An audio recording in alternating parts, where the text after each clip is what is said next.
ഹരിച്ചേട്ടാ, ഇപ്പൊ സ്കൂളിലൊക്കെ പഠിക്കുന്ന സമയത്ത് ഈ കോമ്പറ്റീഷന്റെ സമയത്തൊക്കെ കവിതയൊക്കെ ഹരിച്ചേട്ടൻ ഞാൻ പാടുമായിരുന്നു. എന്നിട്ട് അച്ഛന്റെ ക്ലാസ്സുകളിൽ അച്ഛൻ ഈ പറഞ്ഞ കർണാട്ടിക് മ്യൂസിക് ആയിരുന്നു അച്ഛൻ പഠിപ്പിക്കുന്നത്. പക്ഷെ അച്ഛൻ പഠിപ്പിക്കുമ്പം കൊച്ചു കുട്ടികൾ വരും. എന്ന് വെച്ച് കഴിഞ്ഞാൽ 5 വയസ്സ് 6 വയസ്സ് 7 വയസ്സ്. അപ്പൊ ഈ കുട്ടികൾക്ക് ഈ ശാസ്ത്രീയ സംഗീതം എന്ന് പറഞ്ഞ് കുറെ സ്വരവും ജണ്ടവരിശയൊക്കെ പഠിപ്പിക്കുമ്പോ ഇവർക്ക് ഹെവിയാ. അത്ര ചെറിയ പ്രായത്തിലല്ലേ വരുന്നത്. അപ്പം ഇപ്പൊ സപ്തസ്വരത്തിൽ തുടങ്ങി കുറച്ച് കഴിഞ്ഞ് പിന്നെ ആ ക്ലാസ്സിന്റെ ഒരു സെക്കൻഡ് ഹാഫ്, അതൊരു അരമണിക്കൂർ കഴിഞ്ഞ് പിന്നെ പഠിപ്പിക്കുന്ന അച്ഛൻ കവിതകളാണ്.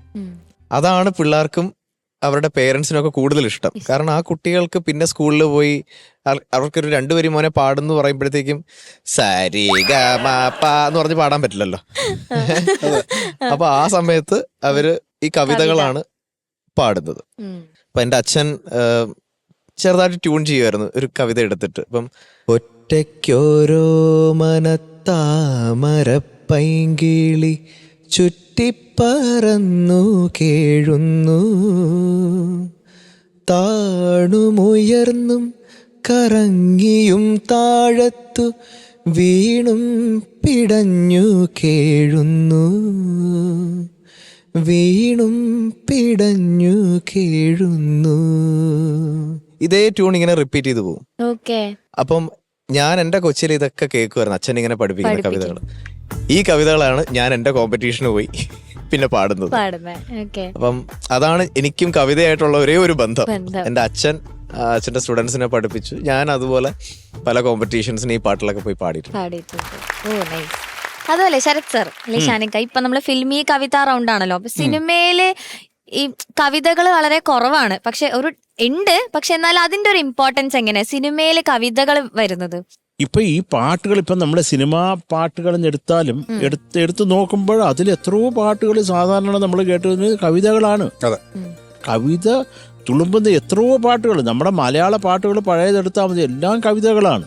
അത് ഒന്നാം തരം കവിതകളാണ്. ഭാസ്കര മാഷും നമ്മളെ വയലാർ സാറൊക്കെ എഴുതി പിടിപ്പിച്ചേക്കുന്നത്. ഒരു നിവൃത്തിയില്ല. അത് തമ്പി സാറ് കവിതയ്ക്കൊരു ഭംഗിയുണ്ട്. കവിതയ്ക്ക് അതിനകത്തൊരു എന്താ പറയണ്ട, ഒരു ഐറ്റം ഉണ്ട്.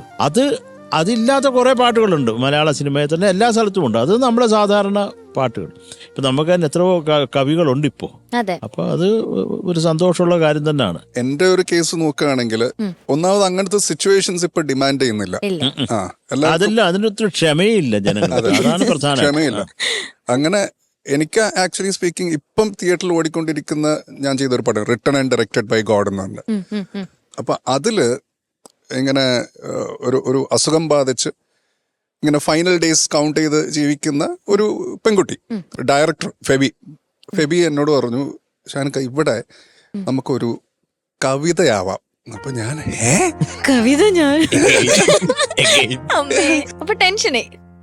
ടെൻഷനായിന്നല്ല, എനിക്ക് ആക്ച്വലി സന്തോഷമായി. കാരണം ഇങ്ങനത്തെ ആവശ്യങ്ങൾ കൊണ്ടുവരുന്ന ഡയറക്ടേഴ്സ് ഭയങ്കര കുറവാണ്.